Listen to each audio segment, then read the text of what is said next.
This is the story of how an international woman was able to overcome many constraints and obstacles to thrive as an early career researcher in the UK. While I was lucky enough to win a scholarship from the Mexican government to study my PhD in the UK, the experience hasn't quite been a walk in the park.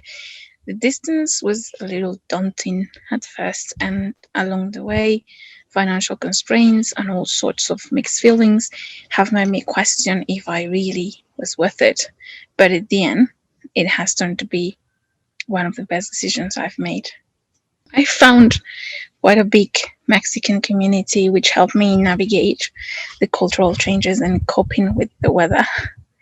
This gave me confidence to expand my social circle with international peers, and I ended up joining lots of societies and networks. I became a student rep and international ambassador, um, and I realized the world was my oyster when I was accepted for a paid placement as a graduate center coordinator, during which I met many of my current friends and supported many postgraduate students I could easily relate to.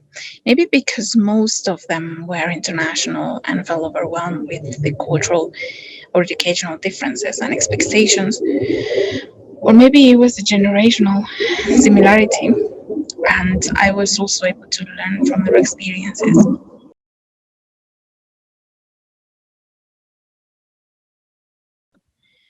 Although I had to overcome very stressful times while writing up towards the end of my PhD, I was always looking for ways to dip my toes outside of my discipline, broaden my horizons, and acquire new skills.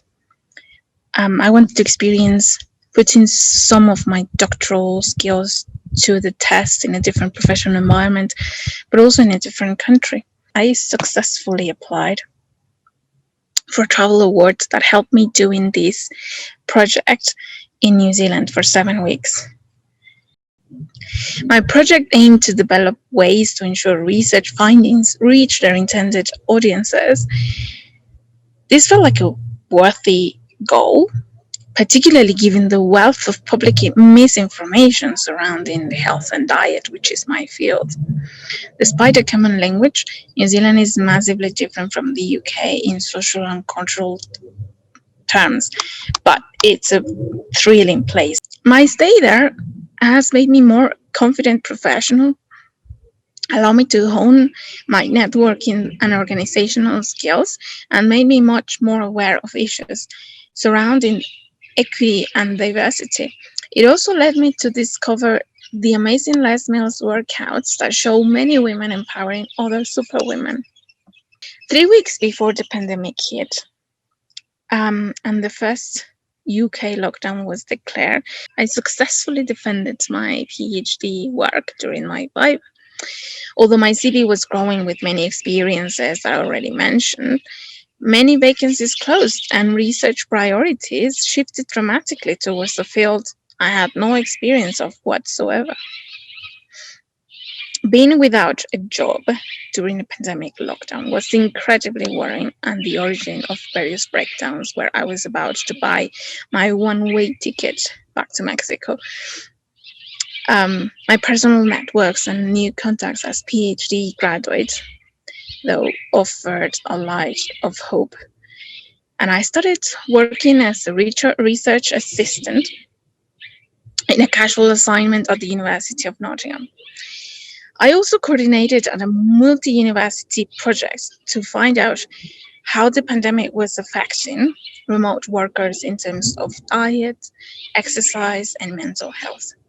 My involvement in these projects prompted me to keep improving my interviewing skills, and at the end of September, I was offered a research fellowship at the University of Plymouth.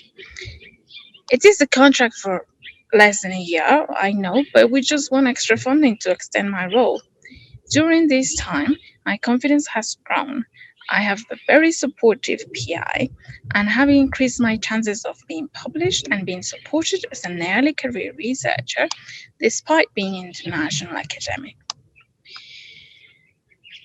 So it has been stressful, And I have at times felt lonely and hesitant to remain as a woman in a country I'm still getting to know.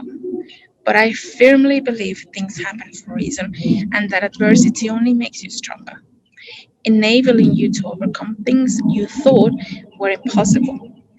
Many congratulations to all the women and men who acknowledge how incredible women are, always and everywhere.